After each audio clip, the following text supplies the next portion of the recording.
Atceraties Kiskis kauns Domu laukumā? Kiskis kauns! Likumprojekts ļauns! Kiskis kauns! Likumprojekts ļauns! Nelielam atgādinājumam ir tāda Stambulas konvencija, kur it kā tas nosaukums tāds ļoti cēls pret vārdarbību, pret sievieti tur un tā tālāk.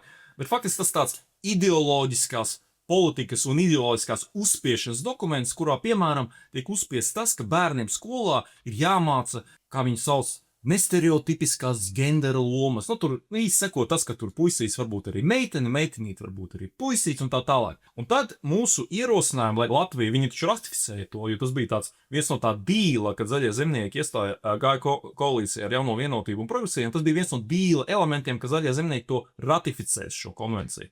Tātad Latvijā šis dokuments pilnā mērā stāsies spēkā un uzliks pienākums, tai skaitā mācīt tās lietas, kuras arī nosauc. Lūk, mēs pagājušajā gadā ierosinājām šī dokumenta deratifikāciju vai saucās denonsēšanu, un tad mums pievienojās par izbrīnu zaļie zemnieki, apvienotais saraksts, Nacionālā apvienība. Sākotnēji mēs balsojam par to, ka Latvija izstāsies. Tad bija otrais lasījums, atkal nobalsojam par to, lai izstājās visi tie spēki, kuriem es nosaucu.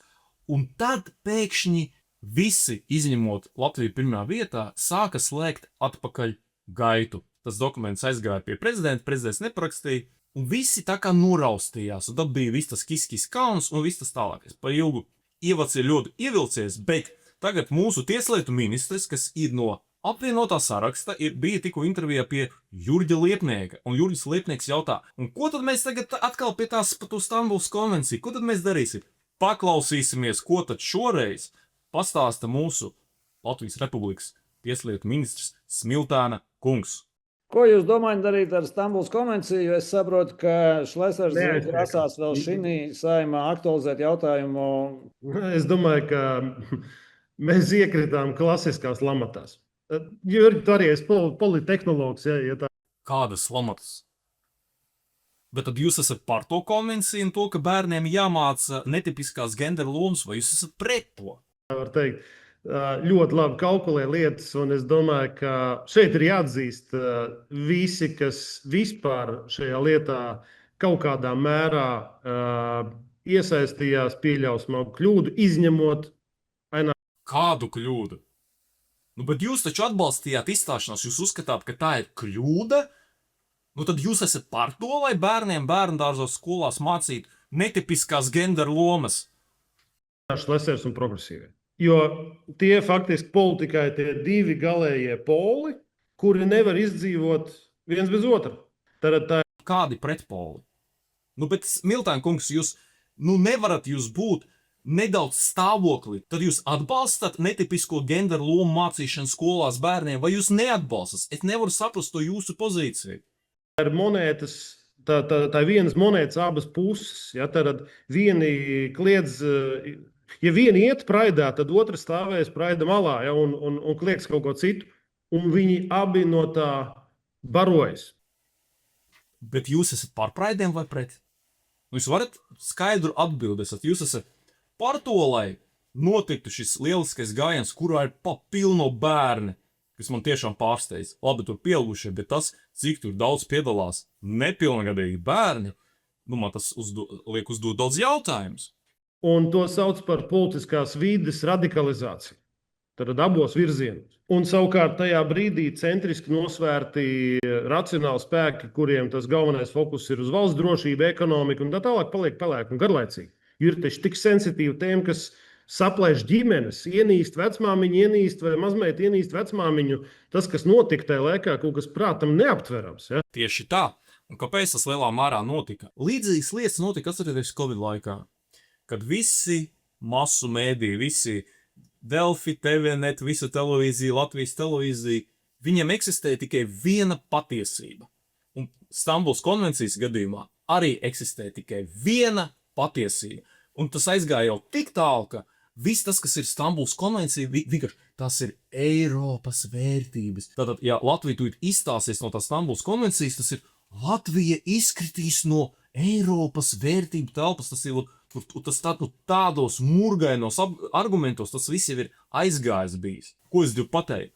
Ko tad jūs visi, ja jūs atbalstījāt sākotnēji izstāšanos no šīs konvencijas, kāpēc jūs nestāstījāt to pretējo viedokli, kāpēc jūs atbalstat, lai izstātos, kāpēc jūs tā skaitā mums nepalīdzējat tomēr to citu pretējo viedokli paust. Jo ir ne tikai Latvija pirmā vietā, ir neatkarīgi, daudz neatkarīgi juristi, ne tikai Latvijā, kas uzsver šīs te visas divdomīgos formulējumus un teikums, kas ir tajā konvencijā, ka tā konvencija nav īsti par to, par ko viņai ir tas nosaukums, saka par to vārdarbību. Jūs jau visi klusējāt. Mums tikai mēdīja visi no rīta līdz vakaram to pašu pasākumu Domu laukumā. Tā taču bija visi Latvijas rādio, jā, tūlīt mums ir jāizsargā Eiropas vērtības. Vispār nerunājot par to būtību. Man pašam radinieki, ja, tādi stāsti, kas ir neticami. Ja. Bet jūs darījāt to darbu, ka jūs skaidrojāt to alternatīvo viedokli, kas īsti nav pareizi tajā konvencijā. Kādas attiecības plīsa no šī visa. Un kādi izteikumi, piemēram, tur žurnālisti sāk teikt, ka jāveido saraksti ar politiķiem, kurus jāizslēdz no veikaliem un frizētavām. Un kāds, es nezinu, tas ir Hitlera Vācija. Ja? Un šī psihoze tikai tāpēc, ka tas ir jautājums, kas dziļi emocionāli. Jā, un tagad jūs esat varā. Un tagad, tā skaitā arī mēdīji, ir jūsu tā skaitā ietekme, un jums ir visas iespējas šobrīd translēt to pretējo viedokli. To pašu viedokli, kāpēc jūs sākotnēji tomēr atbalstījāt Latvijas izstāšanos no šīs konvencijas. Kas ir mainījies? Konvencija taču nav mainījusies. Kāpēc jūs tagad esat varā? Jūs tagad varat sākt stāstīt cilvēkiem no augstākā varas tribīnēm jau. Nes tā, ka jūs ir kaut kur opozīcijā un jums televīzija. Tagad jau jūs kā oficiāls amatpersonas jau varat stāstīt. Jums ir visas iespējas. Jums ir visas iespējas, kuras jūs tagad, tagad neradikalizēsim. Kas tas tāds? Tas ir atkal par to, ka nevar būt nedaudz stāvoklī. Šajā jautājumā tu vai nu esi par, tā skaitā to, lai bērniem mācītu visas tās netipiskās genderu lomas, vai tu esi pret? Aizskar cilvēks, viņus uzrunā. Ja? Un tas ir fantastisks manipulācijas instruments, unikāls. Savukārt tas nograuj racionālu dienas kārtību politikā. Tas aizēno pilnīgi visu un atņem nozoga aprī visu to laiku, kas būtu jāvēlta pēc būtības problēmu risināšanai. Tāpēc lēmums ir vienkārši. Bet vai jūs neuzskatāt to, ka atkal bērniem skolās, kur ir tagad Latvija pienākums mācīt visādas netipiskās genderu lomas, genderu benderu un visu šito ka tā nav problēma? Vai tiešām tā nav problēma jūsuprāt? Noliekam to visu malā, necilājam un izdaram lietas, kas ir eksistenciāli svarīgas valstī. Jo es nedomāju, ka pieņemot, nepieņemot vai vēlreiz denoncējot Stambulas konvenciju, tiks apdraudēta vai netiks apdraudēta Latvijas eiroatlantiskā orientācija un Latvijas pastāvēšana drošība. Pilnīgi pareizi. Pilnīgi pareizi. Nē. Tieši aizsardzības jautājumu risināšana mums, kaut vai tāds jautājums, ko es ar tiesu sistēmu pārunāju, tie ir arī pat svarīgāki par to jandāliņu, kas bija rudenī uzņemts apgrieziens. Un pie tam par to jandāliņu. Pa kādu naudu tas jandāliņš viss tika organizēts? Tā skaitā pa valsts naudu. Kur tā skaitā jūs tagad kontrolēt, jo jūs esat šobrīd pie varas? Fiksējam esošo situāciju. Mēs neesam izstājušies no Stambulas konvencijas. Viss, beidzam šo stāstu. Tātad, ja mēs beidzam to stāstu, es saprotu, ka apvienotais saraksts, Nacionālā apvienība, Zaļie zemnieku savienība tomēr pārdomāja un ir par to, lai Latvija būtu šai konvencijai, un tai skaitā, tur daudz lietas, bet tai skaitā arī tas, ka bērniem Latvijā ir jāmāc netipiskās genderu lomas. Tur politiski es neredzu, un otrkārt, būsim reāli. Ir konkrētas materiālās normas, ir krimināla likums, ir daudzi normatīvie akti, kas fiziski un reāli sargā bērnus, sievietes pret vardarbību un tā tālāk. Pilnīgi pareizi. Tas bija viens no tiem argumentiem, ka tā konvencija atkal, kur saucās pret vardarbību, pret sievieti, es jau neatceros pilno nosaukumu. Ka jau tajā laikā, kad arī bija tie strīdi par to, vai Latvija to ratificēt vai neratificēt, bija jau vairāk jūras, kas teica, ka tur 99%, ko tā konvencija prasa tieši tajos vardarbības apkarošanas jautājumos, ka tas jau 98% jau Latvijā ir pieņemts. Pat liekas, arī Smiltēns to bija teicis, varbūt kļūdos.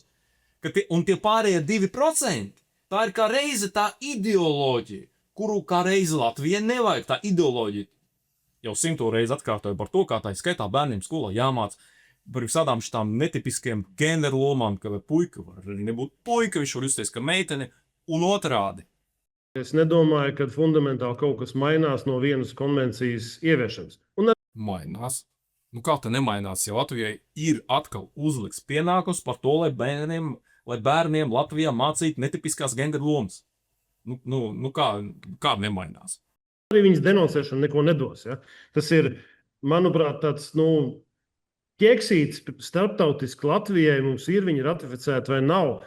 Kāpēc Lietuva neratificēja? Man bija kā reize video, kur es iztulkoju tajā laikā Lietuvas arī tieslietu ministri, ko viņi pateica. Es jums nedaudz atgādināšu. Jautājums. Mēs zinām, kas notiek Latvijā. Parlaments nobalso par izstāšanos no Stambulas konvencijas. Tiesa, prezidents šo likumu ir atmetis atpakaļ, tāpēc Latvijas parlamentam būs tas vēlreiz jāizskata. Stambulas konvencija runā par cīņu ar vardarbību pret sievietēm un vardarbību ģimenē. Kā jūs, prāt, būtu jārīkojas Lietuvai, jo arī Lietuva šo konvenciju ir parakstījusi, taču jau daudzus gadus nav to ratificējusi? Tas atkal ir vērtību jautājums, jo šajā konvencijā ir sadaļa, kas nes arī ideoloģisku vēstījumu. Tajā tiek runāts par nestereotipiskām dzimumu lomām un nepieciešamību izvairīties no stereotipiem un par nestereotipiskām dzimtīm. Tāpat ir ieviests arī šis sociālā dzimuma jēdziens, kas, precizēsim, tā taču ir jūsu interpretācija, jo zinātnieki šo pantus lasa arī citādi. Jā, daudzas valstis to interpretē atšķirīgi, un, manuprāt, tieši tāpēc Latvija arī izstājas no Stambulas konvencijas. Cilvēki taču spēja izlasīt, kas tur ir rakstīts. Šie formulējumi izraisa daudz diskusiju, tā kā konvenciju nevar ratificēt ar izņēmumiem vai atrunām, tā jāpieņem pilnībā, tā arī izraisa šīs debates. Turcija savulaik izstājās no šīs konvencijas. Kāpēc? Tak jums ir viss iespējas skaidrot, kāpēc? Viss ir mūsu pašu rokās. Tieši tāpat kā ar direktīvām, cik mēs viņas ieviešam. Es ar Igauņu tieslietu ministru runāju, Līzu, mēs jau iepriekš bijām pazīstami, un viņi arī saka, ka viņiem tas princips neieviest pilnīgi visu iespējamo. Ieviest minimālo apmēru un tad skaties, lai nenokraut valsts ar lieku birokrātiju. Ja? Savās viņu pašu rokās jau ir to regulējumu izveidot un to efektu arī dabūt no tā visā ārā. Ja? Tas pats ar šo vardarbību apkarosim caur nacionālajiem tiesību aktiem. Jā, ko rezumējot, ieslēdz atpakaļgaitu, tas saucās. Sākotnēji bija par, tad kaut ko sabijās. Un tagad jums ir visas iespējas. Visas iespējas. Jums ir premjers. Jums ir tieslietu ministrs Smiltāna kunga izskatā. Jums ir visas iespējas tagad to izdarīt līdz galam un izdarīt pareizi. Nav nevis tā, kā tas bija tad, kad visi mēdī tikai translēja vienu viedokli. Jums ir tās iespējas, bet jūs tagad atkal ieslēdzāt atpakaļ gaitu. 3. oktobris jau vairs nav tālu. Latvija pirmā vietā būs viennozīmīgi par to, lai Latvija izstātos no tās augstās Stambulas konvencijas, un tagad solītā viena tā mazā filma, un tādas piemēri ir ļoti daudz, kura faktiski ir šīs Stambulas konvencijas sekas. Tā filmiņa, kas ir domāta bērniem. Paskatieties, lūdzu, lai jums jauka diena. Seksuālās uzvedības izzināšana nevar tikt atdalīta no cilvēka intīmo attiecību izzināšanas, jo daudzas no mūsu seksuālajām vēlmēm aktualizējas vienīgi mūsu intīmajā saiknē ar sevi un apkārtējiem.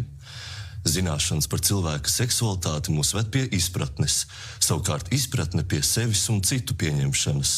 Tā palīdz mazināt naidīgumu un neiecietību, stiprina dažādību, iekļaujošu, cieņpilnu domāšanu un uzvedību. Mēs esam pieraduši cilvēka seksualitāti novienkāršot, lielāko uzmanību pievēršot cilvēka ārējām bioloģiskajām dzimumpazīmēm. Bērniņam piedzimstot, viņu raiti ievietot rozā vai zilajā kastītē, automātiski pieņemot, ka šī kastīte viņam ir tīkama.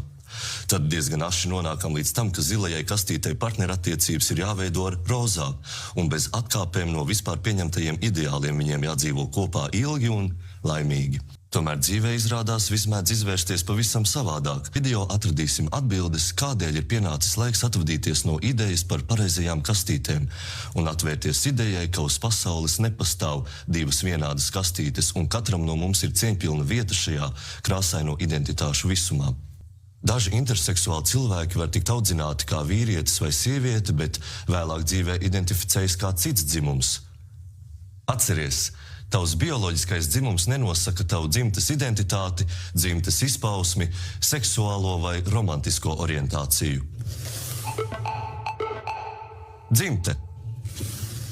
Esam tikuši skaidrībā ar bioloģiskā dzimuma variācijām, ir laiks turpināt un virzieties uz augšu uz smadzenēm. Vietu, kura ir atbildīga par mūsu identitātes sajūtu. Dzimte ir specifisku kultūras un sociālo procesu ietekmē veidojušos īpašību kopums, kas nosaka sieviešu un vīriešu sociālo uzvedību. Jēdziens, kas tiek lietots, lai šo aprakstītu, ir dzimtes kvīri jeb bezdzimte. Savukārt cilvēki, kuri sev nepieskaita ne pie viena dzimuma, ir nebināri.